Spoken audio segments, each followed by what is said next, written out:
Friday Inspiration Boost. I don't think I've ever picked up this book yet. I know I picked it up originally to buy it. Keys to Great Writing, Mastering the Elements of Composition and Revision, Stephen Wilbers.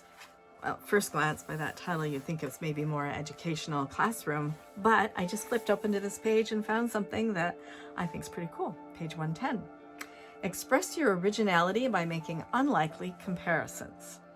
Be the person who first thinks to question someone's intelligence by saying he's a few sandwiches short of a picnic, rather than duplication of effort was the reason for the cost overrun. Okay, so it does have a business edge to it.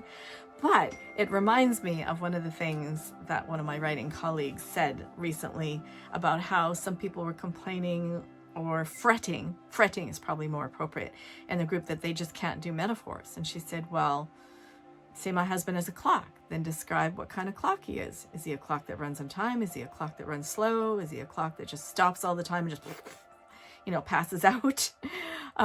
So just start with something, ridiculous and make unlikely comparisons.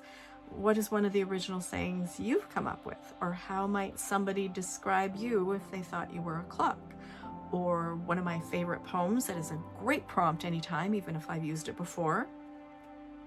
It's been a very long time if I have, is If My Mother Were by Mary T. MacDonald, one of our beloved poets here from Edmonton, local Edmonton to me. And if my mother were a piece of furniture, if my mother were the weather, she'd be a wind from door to door picking up the news. If my mother were a food, she'd be the bread freshly rising from the oven brought to the table where it would surrender to her 9-day pickles. It's awesome to do that kind of thing, and it can really be fun to play with metaphors in a crazy, silly way and go over the top, maybe even do purple prose and write some bad metaphors. And I'll bet you that within that, there's going to be a good one.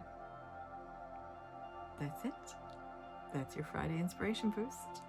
Find a metaphor. Describe somebody in your life as a clock or a door or a table. What kind of table? Are they sturdy? Are they wobbly? Go right. Bye for now.